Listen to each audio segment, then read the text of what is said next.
Assalamu alaikum dear students. MCQs number 1 of English is which word is correctly spelled. अब यहाँ पर देखिए आप लोग के पास ऑप्शन ए में आता है RECIEVE और दूसरे में आपके पास आता है RECIVE। अब अक्सर स्टूडेंट्स इसमें गलत होते हैं कि आई पहले कब आएगा और ई पहले कब आएगा। फॉर एग्जाम्पल अगर यहाँ पर हम लेते कि BELIVE ये ठीक होगा या BELIVE ये ठीक होगा। तो इतना याद रखें कि जब भी सी आता है सी तो उसके डायरेक्टली बाद आप लोग ई लगाएंगे और फिर उसके बाद आप आई लगाएंगे। सी के बाद डायरेक्टली ई आएगा और फिर आप उसके बाद आई लगाएंगे।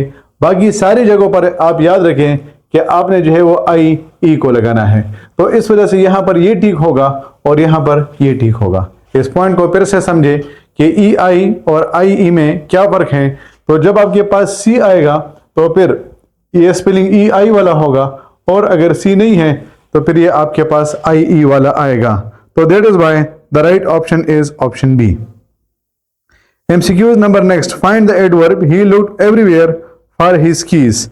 अब जो भी वर्ड जो है वो वेयर को, व्हेन को, हाउ को जो है वो क्या करता है, आंसर करता है, वो आपके पास क्या होगा, वो आपके पास एडवर्ब होगा।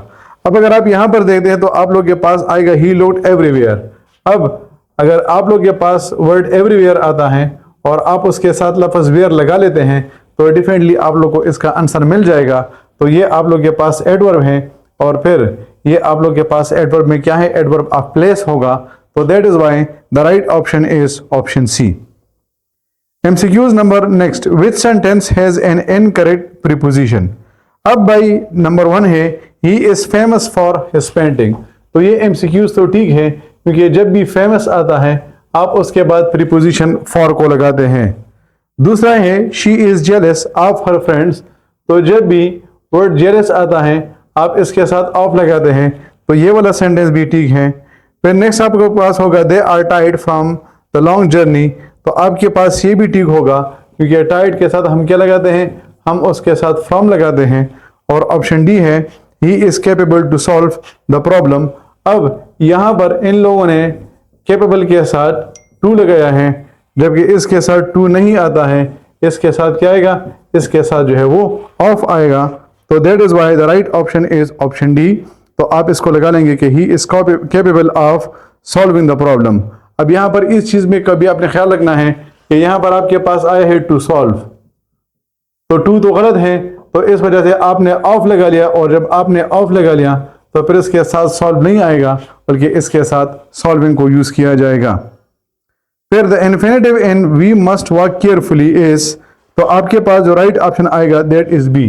डियर स्टूडेंट्स याद रखें जब भी आपके पास मॉडल वर्ब आता है, मॉडल वर्ब कौन से है, can, could, may, might, should, would, must, ought to, need to, used to, dare to, ये सारे अल्फाज आप लोग के पास मॉडल वर्ब है। और याद रखें कि जब भी मॉडल वर्ब आता है तो आप हमेशा इसके बाद first form of the verb लगाएंगे और उस first form of the verb के साथ आपने SES, DED या ING वगैरह को यूज नहीं करना है।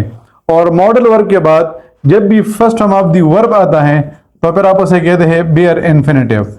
एक आपके पास होता है टू इन्फिनेटिव या सिंपल इन्फिनेटिव।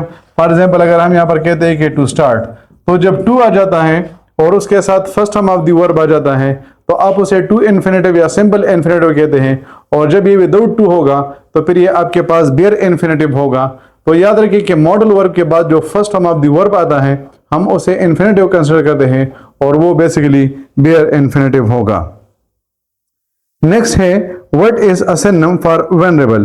तो वेनरेबल का मतलब होता है रिस्पेक्टेड। देखिए एक आपके पास लफ्ज है वेनरेबल। वेनरेबल का मतलब होता है कि ऐसी चीज जो कि डेंजरस होती है, जिस पे अटैक हो सकता है। और एक होता है वेनरेबल। वेनरेबल का मतलब होता है something that is respected and revered. आप लोगों ने जो है वो रिवर्ड REVERED लफ्ज भी सुना होगा, REVERED। तो जिस बंदे की रिस्पेक्ट की जाती है तो आप उसे वेनरेबल कहते हैं। तो that is why the right option is option B, respected. The helicopter is hovering dash his head. अब देखिए चूंकि ऊपर की बात हो रही है तो आपके पास दो चीजें हैं, एक है ओवर और दूसरा है अबव। ओवर एक डायनामिक प्रीपोजिशन है, मतलब कि इसमें पोजीशन चेंज होती है, जबकि अबव आपके पास एक स्टैटिक प्रीपोजिशन है कि इसमें पोजीशन चेंज नहीं होती है।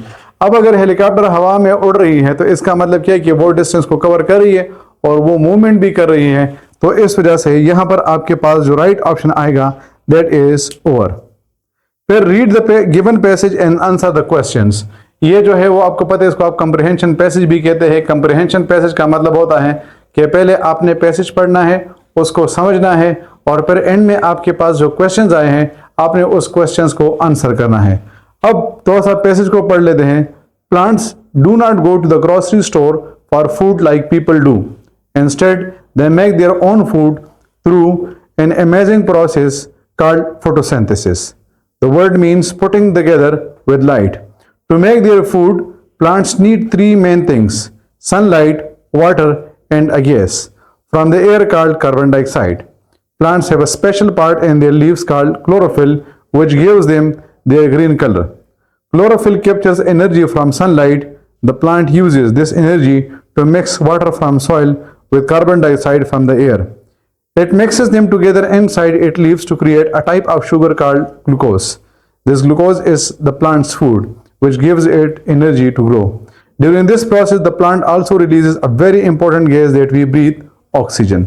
So plants are like tiny food factories that use sunshine as their power source. Now, what is the main source of photosynthesis for a plant?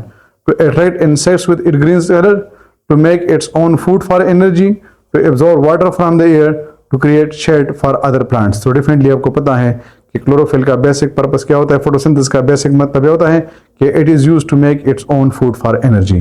So the right option is option B. What three things does a plant need to perform photosynthesis? Sunlight, soil and oxygen, sugar, water and insects, sunlight, water and carbon dioxide, rain, wind and chlorophyll. So the right option is option C, that it needs sunlight, water and carbon dioxide. And the last MCQ is, what important gas do plants release back into the air during photosynthesis? So you know कि ये तो आपको पता है कि इंसान जो है वो ऑक्सीजन इनहेल करता है और कार्बन डाइऑक्साइड एक्सहेल करता है, जबकि प्लांट्स कार्बन डाइऑक्साइड को इनहेल करते हैं, जबकि ऑक्सीजन को क्या करते हैं, उसको इनहेल करते हैं, सॉरी ऑक्सीजन को वो क्या करते हैं, एक्सहेल करते हैं और कार्बन डाइऑक्साइड को इनहेल करते हैं। तो ये थे बेसिकली आप लोग के MCQs। बाकी आप लोग का टेस्ट आने वाला है। Wish you all the best. बिल्कुल भी प्रेशर वगैरह ना ले। अल्लाह जल्ल शानहू को आपको मेहनत नज़र आ रही है कि आपने कितनी मेहनत की है और इंशाल्लाह अल्लाह जल्ल शानहू आपको आपके तवक्कुआत से ज़्यादा अता करेगा। हमारी नेक तमन्नाएं और दुआएं आप लोगों के साथ हैं। अल्लाह आपको वो दे जो आपके हक़ में बेहतरीन हो। आमीन। अल्लाह हाफ़िज़।